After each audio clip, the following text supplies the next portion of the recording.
बिस्मिल्लाहिर्रहमानिर्रहीम। अस्सलाम वालेकुम नाज़रीन, आप यूट्यूब चैनल देख रहे हैं। मैं इमरान खान हूँ। सबसे पहले हम जो सबसे बड़ी डेवलपमेंट है उस पर बात करते हैं। पाकिस्तान, सऊदी अरब और तुर्की का मुआहदा हो गया। ये एक दिफाई मुआहदा है। इसमें तैयब अर्दगान ने भी एक स्टेटमेंट दिया। लेकिन क्या इस मुआहदे से पाकिस्तान के मसाइल हल होंगे? ये सबसे इंपॉर्टेंट चीज़ है। देखें, पाकिस्तान में दहशतगर्दी बहुत ज़्यादा बढ़ गई है। अमन व अमान के बड़े संजीदा मसाइल हैं और पाकिस्तान एक सियासी अदम इस्तेहकाम का शिकार भी है। आसिम मुनीर साहब की जो सबसे पहली रिस्पॉन्सिबिलिटी है या सबसे अहम जो जिम्मेदारी है वो पाकिस्तानियों और पाकिस्तान की हिफाजत है, जिसमें वो नाकाम रहे हैं। जो बलूचिस्तान की सूरत है वो आपके सामने है। इतनी कत्लो गारतगिरी पाकिस्तान में 15 साल में नहीं हुई जितनी कत्लो गारतगिरी गुज़िश्ता 2 सालों में हुई है पाकिस्तान में। दहशतगर्दी के बड़े बड़े वाक़यात हुए और पाकिस्तान बदकिस्मती से दहशतगर्दी से मुतासरा ममालिक की जो एक लंबी फहरिस्त है उसमें पहले नंबर पर आके खड़ा हो गया। ये टॉप के ऊपर पाकिस्तान खड़ा हुआ है। एक आधा मुल्क और है, उससे कोई जानता भी नहीं है। तो पाकिस्तानियों की हिफाजत में वो किरदार वो अदा नहीं कर पाए जो उन्हें करना था। हाँ, भारत के साथ एक लड़ाई में पाकिस्तान एयरफोर्स ने भारतीय तैयारे गिराए थे, लेकिन 1 इंच भी ज़मीन पाकिस्तानी फ़ौज ने वहाँ पे फतह नहीं की। फिर भारत ने हमारा पानी रोका हुआ है। अच्छा, मैं ज़मीन फतह नहीं की, ये मैंने जुमला क्यों बोला? आपको लगेगा शायद मैं कोई गलत बात कर रहा हूँ। देखिए, कश्मीर को फतह करने का या उसे आज़ाद करने का पाकिस्तान की फ़ौज ने बेड़ा उठाया था और हमें हमेशा ये बताया जाता था कि एक दिन पाकिस्तानी फ़ौज कश्मीर को फतह कर लेगी और ये होना चाहिए। अगर आसिम मुनीर साहब फील्ड मार्शल बनने के बाद भी ये नहीं करते तो फिर ये कब होगा? ये होना चाहिए। भारत ने पाकिस्तान का पानी रोका हुआ है। अभी तक कोई बंदोबस्त नहीं हो सका कि भारत से पाकिस्तान का पानी छुड़वाया जा सके। लेकिन दूसरी जो जिम्मेदारी है वो आसिम मुनीर साहब की बड़ी जिम्मेदारी वो ये है कि वो अपने हलफ की पासदारी करें, जो उन्होंने नहीं की। उन्होंने सियासत के अंदर बदतरीन मुदाखलत की और लगातार की है और अब तक वो कर रहे हैं। तीसरा, इंसानी हकूक़ की उन्होंने बहुत बुरी तरह धज्जियाँ उड़ाई हैं, जो रिकॉर्ड के ऊपर रहेगा। बहुत दफ़ा इंसानों को कत्ल किया गया, ख़वातीन को सड़कों पर घसीटा गया, लोगों को मारा गया, उनको घरों से उठाया गया, जबरी तौर पर इंसानों को लापता किया गया। तो जो धज्जियाँ इंसानी हकूक़ की उड़ाई गई आसिम मुनीर साहब के दौर में उनकी ईमा पे, उसकी भी कोई मिसाल नहीं मिलती। तो पाकिस्तान को इसका फ़ायदा कैसे होगा सऊदी अरब से और तुर्की से मुआहदा करने पे? देखिए, ये मैं इसको फिर कहूँगा कि ये पॉजिटिव है। एक चीज़, मुसलमान ममालिक जितना आपस में एक दूसरे के करीब आएंगे उतना बेहतर है। जितने ज़्यादा हमारे ताल्लुकात होंगे उतना बेहतर है। जितना ज़्यादा हम दिफाई नुक्ता नज़र से या खारजी मामलात के नुक्ता नज़र से एक दूसरे के साथ खड़े होंगे वो उतना बेहतर है। उम्मत मुस्लिमा करीब आएगी तो ये मुसलमान ममालिक के लिए बेहतर होगा। बहुत सारे मुसलमान मुल्क हैं, 50 के करीब। अगर ये सारे इकट्ठे हो जाएं तो एक बहुत बड़ी ताकत बन सकते हैं, बहुत बड़ी माशी ताकत बन सकते हैं। मुसलमानों के पास आबादी भी बहुत बड़ी है, नौजवानों की बहुत बड़ी तादाद है, टेक्नोलॉजी में वो काम कर सकते हैं, उनके पास कुदरती वसाइल बहुत ज़्यादा हैं जिन ममालिक में ये लोग रहते हैं। फिर खुराक पैदा करते हैं बहुत सारे मुसलमान ममालिक और बड़े पैमाने पर करते हैं। तो ये बहुत बहुत हद तक खुद कफील हो सकते हैं। बहरहाल ये पाकिस्तान के मसाइल का हल क्या इससे हो जाएगा? एक बात आपको क्लियर करनी चाहिए कि ये जो मुआहदा है ये अमरीकी मफादात के खिलाफ नहीं हो सकता, क्योंकि तुर्की के भी बड़े अच्छे ताल्लुकात हैं अमेरिका के साथ। हमारे फील्ड मार्शल की या जो है उसको वो कहते हैं डोनाल्ड ट्रंप के माई फेवरेट फील्ड मार्शल, तो ये भी अमेरिका के साथ बेहतरीन ताल्लुकात रखे हुए हैं। शहबाज शरीफ तो ना 3 में है ना 13 में। और सऊदी अरब जो है वहाँ पे अमरीकी अड्डे हैं बाकायदा। उन्होंने अपनी ज़मीन के ऊपर अमेरिका को अड्डे दे रखे हैं और बहुत पैसा खर्च करते हैं।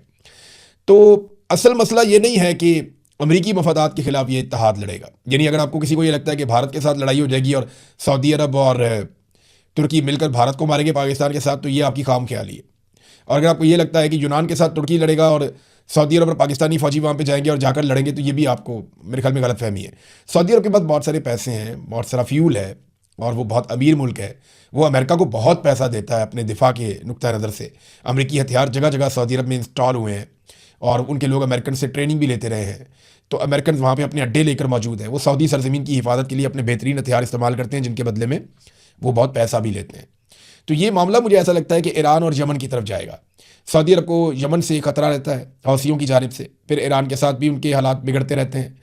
तो क्या ये मुमकिन है कि इसराइल से लड़ पड़े ये इत्तेहाद? तो ऐसा दिखाई नहीं देता, क्योंकि उसमें अमेरिका पड़ जाएगा। अगर ये इत्तेहाद अमरीकी मफादात के खिलाफ होता तो अब तक डोनाल्ड ट्रंप का या अमेरिका का स्टेटमेंट आ चुका होता। और अगर ये खिलाफ हुआ तो याद रखिएगा आने वाले दिनों में ये स्टेटमेंट आ भी जाएगा। इसके अलावा मैं आपको याद दिलाऊं कि एक 40 से ज़ायद मुसलमान ममालिक की एक फ़ोर्स बनाई गई थी, जिसमें पाकिस्तान भी था और सऊदी अरब की क़यादत में वो बनाई गई थी। उस फोर्स का जो सरबराह रखा गया था, जिसकी कमांड में थी वो फोर्स, वो जनरल राहील शरीफ जो पाकिस्तान के साबिक आर्मी चीफ हैं, वो उसकी क़यादत कर रहे थे। वो फोर्स कहाँ गई, उसने क्या कारनामा किया, अभी तक कुछ पता नहीं चला। अमेरिकन एस्टेब्लिशमेंट इस मुआहदे को कैसे देखती है ये बहुत इंपॉर्टेंट है। उनकी मिलिट्री बेसिस पहले ही मैंने आपको बताया कि वो सऊदी अरब में वो बहुत पैसा इकट्ठा करते हैं इस खित्ते से, सऊदी अरब से और दीगर अरब ममालिक से।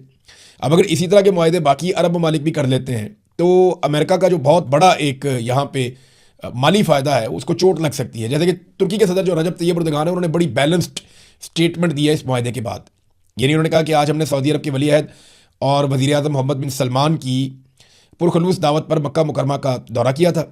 अपने दौरे के दौरान मैंने अपने अजीज़ भाइयों सऊदी अरब के वली अहद मोहम्मद बिन सलमान और पाकिस्तान के वज़ीर आज़म शहबाज शरीफ से मुलाकात की। हमने तीनों ममालिक की हैसियत से मुश्तरका दिफाई मुआहदे पर दस्तखत किए हैं और साथ उन्होंने कहा कि इज्तमाही दिफाई सलाहियत पर मबनी ये मुआहदा हमारे सिक्योरिटी और दिफाई ताउन को आगे बढ़ाने, दिफाई सनत में मुश्तरका मनसूबे तैयार करने और दहशतगर्दी के खिलाफ जंग में मुआवन साबित होगा। ये मुआहदा जो अक़वाम मुत्तहिदा के मंशूर के आर्टिकल 51 में बयान करदा दिफा के हक़ की भी तौसीक करता है। वो ये कहते हैं कि हमने अक़वाम मुत्तहिदा के ऑर्बिट के अंदर रहते हुए ये मुआहदा किया है। किसी मुल्क को निशाना नहीं बनाता, हम किसी मुल्क के खिलाफ नहीं हैं और हमारे खित्ते के अमन, खुशहाली और इस्तेहकाम का इरादा रखने वाले तमाम बरादर ममालिक इसमें शमूलियत कर सकते हैं। ये उन सब के लिए खुला है। यानी तुर्की ने बड़ा इसको ओपन कर दिया कि इसमें अगर यूएई आना चाहे, इसके अंदर कतर आना चाहे, बहरीन आना चाहे और दीगर ममालिक अगर इसके अंदर कुवैत आना चाहे, उर्दन इसके अंदर शामिल होना चाहे या ईरान भी इसके अंदर शामिल होना चाहे, सेंट्रल एशिया के ममालिक हैं जैसे अज़रबैजान है, बाकी मुल्क हैं, वो भी इसके अंदर शामिल होना चाहें तो वो भी शामिल हो सकते हैं। ये जनाब तैयब अर्दगान का स्टेटमेंट है। फिर उन्होंने कहा कि तुर्की जो है वो खित्ते के मुश्तरका मलकियत के विजन के ऐन मुताबिक बैनुल अक़वामी कानून के एहतराम की बुनियाद पर तमाम तनाज़ात और बहरानों को बातचीत और सिफारतकारी के जरिए हल करने के अपने उसूली मौक़िफ़ के ऊपर मजबूती से कायम है। मैं दुआ गो हूँ कि हमारी ये मशावरत, हमारा ये दौरा और ये दस्तखत शुदा मुआहदा हमारे पूरे खित्ते के लिए खैर व बरकत का बायस बने। ईरानी जो वज़ीर ख़ारजा है अब्बास अरागची, उन्होंने एक बड़ा मानी खेज किस्म का ट्वीट किया। उन्होंने कहा कि ईरान की ताकतवर मुसल्लह अफवाज ने दुनिया की सबसे महंगी फ़ौज के सामने अपनी तैयारियां, सलाहियत और क़ुव्वत का मुज़ाहरा किया है। जब मुसलमान एक साथ खड़े होते हैं तो हम बदख्वाह बैरूनी अनासर की जानिब से पेश आने वाले हर चैलेंज का डटकर मुकाबला कर सकते हैं। उन्होंने कहा इसको खुशाइन करार दिया। उन्होंने कहा इकट्ठे खड़े होते हैं आप तो फिर आप बैरूनी ताकत का बड़े आराम से मुकाबला कर सकते हैं, जैसा कि ईरान ने करके दिखाया, दुनिया की सबसे महंगी फ़ौज का मुकाबला किया। अब वक्त आ गया है कि हम सिर्फ अपने आप पर भरोसा करें और हकीकी अखुवत और भाईचारे को अपनाएं। यानी ये बड़ा पॉजिटिव है मानी खेद है। ये अमेरिका को उन्होंने पैगाम भी दे दिया कि ठीक है, ये बड़ा अच्छा मुआहदा हो गया। अपनी हिफाजत के लिए हमें खुद पर भरोसा करना पड़ेगा। फ़र्ज़ करें ईरान के पास जितनी बड़ी सलाहियत है, ईरान ने तो देखें दुनिया में नक्शा ही बदल दिया लड़ाई का। इससे पहले हम समझते थे जिसकी फ़ौज जितनी बड़ी है, जितने ज़्यादा उसके पास हथियार हैं या जितने ज़्यादा उसके पास इंसान है, वो उस हिसाब से हम देखते थे कि फ़ौज ताकतवर है। लेकिन अब ये पता चला कि क्वालिटी क्या होती है किसी फ़ौज की। यानी अब समझ आ रही है कि फ़ौज में ज़्यादा इंपॉर्टेंट ये है कि आपके पास मिसाइल कितने हैं, किस नौइयत के हैं और क्या आपके पास बैलिस्टिक मिसाइल्स हैं जिनकी बहुत तेज़ रफ्तार हो, सुपरसोनिक मिसाइल्स क्या आपके पास हैं, और फिर आपके पास क्या ऐसे ड्रोन्स हैं जो बहुत कम लागत में तैयार होते हैं और बहुत ज़बरदस्त कार्रवाई करते हो एक्यूरेसी के साथ। जंग का ना सारा सिस्टम तब्दील हो गया है और ये भी पता चल गया कि दुनिया के महंगे तरीन एयर डिफेंस सिस्टम भी चंद दिनों के बाद फारग हो जाते हैं। जब आप लगातार सस्ते ड्रोन मारते हैं, जब आप लगातार सस्ते मिसाइल मारते हैं, तो दुनिया के महंगे तरीन एयर डिफेंस सिस्टम्स जिनमें अमेरिका के और इसराइल के एयर डिफेंस सिस्टम शामिल थे, वो कुछ अरसे के बाद नाकाम हो जाते हैं, नकारा हो जाते हैं। लंबी लड़ाई के अंदर ये चीज़ें काम नहीं आती। लंबी लड़ाई में काम आता है, देखें ज़रूरी नहीं है कि आपके बॉर्डर किसी मुल्क के साथ लगते हो तो आपकी उनके साथ लड़ाई हो। अमेरिका वहाँ से लड़ने आया। और एक बात हमें ध्यान में रखनी चाहिए कि अगर ये इत्तेहाद कहीं ईरान से लड़ने जा रहा है तो बहुत नुकसान हो जाएगा खित्ते में। उसकी वजह मैं आपको ये बताता हूँ कि अमेरिका तो बहुत दूर से लड़ने आया था।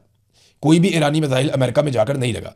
उनकी अपनी आबादी, उनका अपना मुल्क, उनकी जो जोग्राफियाई सरहदें हैं उनके अंदर वो महफूज है। लेकिन तुर्की और पाकिस्तान दोनों के बॉर्डर ईरान के साथ लगते हैं और ईरान पहले ही सऊदी अरब में अमरीकी अड्डों पर हमले कर चुका है। लिहाजा ये इत्तेहाद ईरान के खिलाफ, मुझे ऐसा लगता नहीं है कि कोई ऐसी जंग होगी, लड़ाई हुई, लेकिन हुई तो बड़ी तबाहकुन होगी। ये बात हम सबको अपने जहन में रखनी चाहिए। तो अब्बास अरागची का और मैंने तैयब अर्दगान का दोनों के स्टेटमेंट्स आपके सामने रख दिया। पाकिस्तान तहरीक इंसाफ की जानिब आते हैं। पाकिस्तान के अंदर इंटरनल पॉलिटिक्स पे हम बात करते हैं। पीटीआई को अपने लोगों को अब मुतमईन करना चाहिए। देखें जो सोशल मीडिया के ऊपर आवाज़ उठ रही है कि 2 महीने का टाइम क्यों दिया, तो 4 दिन तो गुजर गए, बाकी भी गुजर जाएंगे। दिन जितने भी हो ना वो गुजर जाते हैं। आप इसको कितना भी लंबा करें, इमरान खान साहब ने 3 साल की जेल काट ली है। ये 2 महीने भी एक दिन गुजर जाएंगे। लोगों को क्लैरिटी होनी चाहिए कि 2 महीने के बाद 27 सितंबर को एक्चुअली सुहेल अफरीदी करने क्या जा रहे हैं। क्या वो एक बहुत बड़ा लॉन्ग मार्च लेकर इस्लामाबाद की तरफ मार्च करेंगे, या वो खैबर पख्तूनख्वा को बंद करेंगे, या वो बड़े पैमाने पर स्ट्रीट मूवमेंट के नतीजे में मुल्क को लॉकडाउन करेंगे, या वो इस्लामाबाद की तरफ एक इस किस्म का जुलूस लेकर जाएंगे जैसा पहले नहीं गया। देखिए अगर तो ये गाड़ियों में जाएंगे तो वो गाड़ियां तोड़ देंगे, वो पहले की तरह होगा। जो आइडियल सिचुएशन है वो तो ये है कि 5-10 लाख लोग इकट्ठे हों और पैदल चल पड़ें, यानी स्वाबी तक जाएं, स्वाबी पे जाके रुकें, वहाँ जाके हुकूमत को वार्निंग दें। स्वाबी पे ये बहुत बड़ी एक टेंट सिटी बनाएं, वहाँ पे जो है वो वॉशरूम्स वगैरह लगाएं और लोगों को फैसिलिटेट करें, और फिर गवर्नमेंट को वार्निंग दें, टाइम दें, 2 दिन, 4 दिन, 5 दिन कि हमारे मुतालबात माने जाएं। अगर वो ना माने तो फिर पैदल आगे बढ़ें। जब स्वाबी से आगे आप पैदल बढ़ते हैं ना, तो फिर आपको कई दिन लग जाते हैं इस्लामाबाद जाने में। और याद रखिएगा, अगर आप पैदल आगे बढ़ते हैं और आपके पास सिर्फ ट्रैक्टर ट्रालियां हैं जिनके ऊपर आपका खाना आ रहा है पक पक के, फिर तो आपको मसला ही कोई नहीं है, लोगों को खाना खिलाएं, आगे आहिस्ता आहिस्ता आगे बढ़ते जाएं।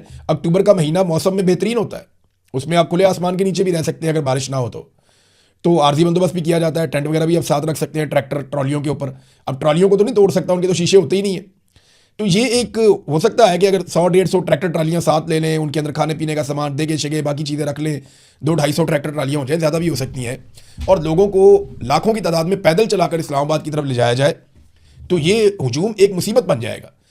गाड़ियों पे मोटरसाइकिलों पे आप एक दिन में पहुंचने की कोशिश करते हैं तो वो एक दिन में शो खत्म हो जाता है। हुकूमत को भी पता होता है पूरी फोर्स को एक दिन में इस्तेमाल करो, लेकिन इस्लामाबाद ही अगर आप 2 हफ्ते में पहुंचते हैं और स्लो स्लो जाते हैं, रास्ते में आप बैठ जाते हैं, फिर आहिस्ता आहिस्ता आप आगे बढ़ते हैं, तो ये बहुत बड़ी मुसीबत बन जाएगी, बहुत बड़ी मुसीबत बन जाएगी पाकिस्तान की फेडरल गवर्नमेंट के लिए।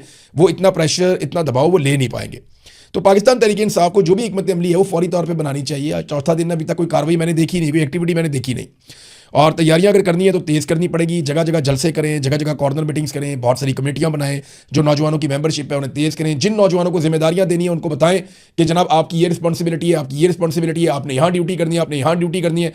हर 10 नौजवानों के ऊपर एक नौजवान को इंचार्ज बनाए। ये सारा कुछ जो है ना वो ऑर्गेनाइज तरीके से होगा तो फिर आप मुकाबला कर पाएंगे, क्योंकि जो पाकिस्तान की मिलिट्री एस्टेब्लिशमेंट है वो ऑर्गेनाइज तरीके से ये लड़ाई लड़ती है। अगर ये पॉलिटिकल लड़ाई होती तो पॉलिटिकल पार्टियां कब की आपस में फैसला कर चुकी होती, लेकिन क्योंकि ये मिलिट्री एस्टेब्लिशमेंट के साथ लड़ाई है, यहाँ एजेंसियां इन्वॉल्व हो जाती हैं, पाकिस्तान की फौजी जर्नैल जो है वो इस सियासत के अंदर इन्वॉल्व हो जाते हैं, तो यहाँ बहुत प्रोपेगेंडा भी होगा, ताकत का ब्रूटल इस्तेमाल भी हो सकता है। लेकिन अगर इत्तेहाद और इत्तफाक के साथ जाएं तो बगैर गोली चले, बगैर खून बहे बहुत बड़े टारगेट अचीव किए जा सकते हैं, लेकिन तादाद बड़ी होनी चाहिए पाकिस्तानियों की। तो ये नादरीन पाकिस्तान तहरीक इंसाफ को अभी इसके ऊपर देखें, आइंदा आने वाले दिनों में आहिस्ता आहिस्ता ये इख्तलाफात खत्म होते जाएंगे। मैंने बतौर पॉलिटिकल पार्टी मैंने बड़ा स्टडी किया पीटीआई को, ये अभी लड़ रहे हैं ना, थोड़े दिनों के बाद जैसे जैसे ये दिन करीब आएंगे ये इकट्ठे होना शुरू हो जाएंगे, इनमें आपस में इत्तफाक होना शुरू हो जाएगा, ये सारे रल के जोर लगाना शुरू कर देंगे। इलेक्शन से पहले कितनी लड़ाई थी, 2024 वाला जो था 8 फरवरी को, ये टिकट क्यों चला गया, वो क्यों हो गया, ये क्या कर रहा है, वो क्या, जो फतवे चल रहे थे उस वक्त। लेकिन जब इलेक्शन करीब आया तो एकदम सब में एनर्जी आ गई, वो सारे जुड़ गए एक ही मकसद के ऊपर कि भाई अब जिसको भी हमने नॉमिनेट कर दिया ना उसको इलेक्शन हमने जितवाना है। तो वो सॉफ्ट रेवोल्यूशन था। एस्टेब्लिशमेंट को बदतरीन शिकस्त पाकिस्तान की तारीख में अगर कोई हुई है तो वो 8 फरवरी 2024 को हुई है, जब ये अपनी सारी ताकत लगाने के बावजूद, अपने सारे हरबे इस्तेमाल करने के बावजूद अवाम से हार गए थे। लेकिन इन्होंने हार मानी नहीं है, तो अब अवाम को इन्हें सिर्फ हराना नहीं है बल्कि इनसे हार मनवानी है, एक स्टेप और आगे जाना पड़ेगा। खैबर पख्तूनख्वा असेंबली में एक बड़ा अच्छा काम किया, क्योंकि खैबर पख्तूनख्वा की गवर्नमेंट है उसकी बात हो रही थी, तो मैं ये भी आपके सामने जिक्र कर देता हूँ। जो इन्होंने एक बड़ा मुतनाज़ किस्म का बिल लेकर आए थे, जिसमें ब्लू पासपोर्ट वाली एक शिक थी कि ताहयात अरकान असेंबली को ब्लू पासपोर्ट दिया जाए, फैमिलियों को भी दिया जाए। तो वो जो तरामीम है मुतफ़क़ा तौर पर मंजूर कर ली गई हैं, लेकिन अच्छी बात यह है कि मुराद और इस्तेहकाक एक्ट 2026 की तरामीम में से ब्लू पासपोर्ट वाली जो शिक है, जो मुतनाज़ है, जिसको पाकिस्तान तहरीक इंसाफ ने बड़ा जोर लगा के मुखालफत की थी, उसको निकाल दिया गया। देखिए इतनी पॉजिटिव बात है, अवाम की बात अगर किसी पॉलिटिकल पार्टी में या किसी हुकूमत में मानी जाए तो ये बहुत अच्छा साइन है, इससे जमहूरियत आगे बढ़ती है। तो PMLN को देखें परवाही नहीं होती, जो मर्जी कर लेते हैं। जरदारी साहब को कोई परवाह नहीं, उन्होंने सिंध का पानी दे दिया, चोलिस्तान में ले जाओ, नहरें निकाल के आप वहाँ पे जाके इस्तेमाल कर दो, किसी से पूछा ही नहीं। जो दिल करता है खरीद लेते हैं, कभी जहाज़ ले लेते हैं, कभी कुछ ले लेते हैं। ये जो मर्जी करें, जिसको मर्जी मिनिस्टर लगाएं, जिसको मर्जी जिस मर्जी ओहदे पर बिठाएं, इनको सवाल नहीं किया जा सकता। जब सवाल कोई नहीं कर सकता तो फिर इन्हें जवाब देना भी नहीं होता, तो ये अपनी मनमानी करते हैं। लेकिन PTI के अंदर ये कल्चर है फिलहाल, ये माजी में पीपल्स पार्टी में ये कल्चर हुआ करता था, बड़ा शानदार कल्चर था, लेकिन जरदारियों का जब कब्जा हुआ तो वो बिल्कुल कल्चर तब्दील हो गया। अब PTI में है कि वो मुजामत करते हैं लोग और मुखालफत करते हैं गलत चीज़ की, तो ये गलत चीज़ जो है इसको रोका गया। क्रेडिट गोज़ टू आम कारकुन जो है पाकिस्तान तहरीक इंसाफ का, ये उसका क्रेडिट है। नाज़रीन, बिलावल ने गुज़िश्ता 4 दिनों में ना 4 अलग अलग तरह के स्टेटमेंट दिए। इसका मतलब पता है कि इनके पास अपना कोई बयानिया ही नहीं है, और बयानिया इसलिए नहीं है कि इस वक्त ये जालिम के साथ खड़े हुए हैं और मजलूम जो है उसको कुचलने में अपना किरदार अदा कर रहे हैं। याद है ना वो ब्रूट मेजॉरिटी, डंडे वाली जमहूरियत, फिर जरदारी का कहना कि हम एस्टेब्लिशमेंट के हाथ मजबूत करेंगे, ये सारा गंद इन्होंने ही मारा हुआ है, बिलावल जरदारी ने और आसिफ जरदारी ने। तो 4 दिनों में 4 अलग अलग किस्म के बयान दे चुका, कोई बयानिया है ही नहीं इनके पास। पहले कहते टिक टॉक आपका जो है वो काउंटडाउन शुरू है, फिर बाद में कहता है वज़ीर आज़म बहुत अच्छा है, ये अपना टाइम पूरा करेगा। यानी कभी ये कुछ कहता है, कभी कुछ कहता है, फिर कहते हैं जी मेरे पाँव में आप लोग पड़ेंगे, फिर कहते हैं मेरी तो लड़ाई नहीं है, लड़ाई तो लाहौर और इस्लामाबाद की है। यानी ये तो लड़ाई हो रही है मरीम नवाज या नवाज शरीफ की, शहबाज शरीफ के साथ, ये तो आपस में लड़ रहे हैं, मेरी तो लड़ाई नहीं है। तो बिलावल के पास कोई बयानिया, कोई स्टेटमेंट, कुछ भी नहीं है, ना कोई कारकर्दगी है जिसकी बुनियाद के ऊपर ये अगले इलेक्शन में जाए और बनना है जनाब को वज़ीर आज़म। ये कैसे हो सकता है? नाज़रीन, पेट्रोलियम मसनूआत की कीमतों के हवाले से एक डाटा मेरे पास आया और ये हमारे सहाफ़ी हैं उबैदुल्ला आबिद, उनकी वॉल से है। फैक्ट है, आप चेक भी कर सकते हैं गूगल पे जाके, ये ऐसे ही है। पाकिस्तान में जो है ना वो गुज़िश्ता 2-2.5 माह में 3 माह में पेट्रोलियम मसनूआत की कीमतें बहुत तेज़ी से बढ़ाई गई, कम भी की बढ़ाई भी हैं, लेकिन जब से जंग हुई है हमने तो कीमतें बहुत तेज़ी से बढ़ाई। और डीजल की कीमत जो है वो कितनी ऊपर लेकर चले गए, पेट्रोल की कीमत कितनी ऊपर लेकर चले गए। सिर्फ 15 दिन में हमने 70 रुपये कीमत बढ़ा दी डीजल की। लेवी हम लगातार बढ़ाते चले जा रहे हैं। क्या आपको पता है कि भारत में पेट्रोलियम मसनूआत की कीमतों में आखिरी बार जो इजाफा हुआ था वो 15 मई को हुआ था। जून, जुलाई, ये अगस्त आ गया, यानी 3 महीने पहले वहाँ पे एक आखिरी इजाफा हुआ था भारत के अंदर और पेट्रोलियम मसनूआत की कीमत में, और वो 3 रुपये का इजाफा हुआ था। सिर्फ 3 रुपये उन्होंने पेट्रोल बढ़ाया था 3 महीने पहले, फिर नहीं बढ़ाया उन्होंने। बांग्लादेश में 1 जून को इजाफा हुआ था, यानी उनको भी 2.5 माह हो गए पेट्रोलियम मसनूआत में कीमतें बढ़ाए हुए, और उन्होंने बहुत थोड़ा सा इजाफा किया था। श्रीलंका में 30 जून को जो है वो इजाफा हुआ था, यानी उनको भी तकरीबन 1.5 माह हो गया पेट्रोलियम मसनूआत की कीमतें बढ़ाए हुए। और हमारे पास इस अरसे में हर दिन इजाफा होता है, हर दिन पेट्रोलियम लेवी बढ़ती है। आलमी मंडी में कीमत कम होती है, हम क्या करते हैं, पेट्रोलियम लेवी बढ़ा देते हैं और उसका इम्पैक्ट आवाम तक नहीं आने देते। ये है जनाब फ़र्क। अब तक के लिए इतने, अपना ख्याल रखिएगा, अपने इस चैनल का भी। अल्लाह हाफ़िज़।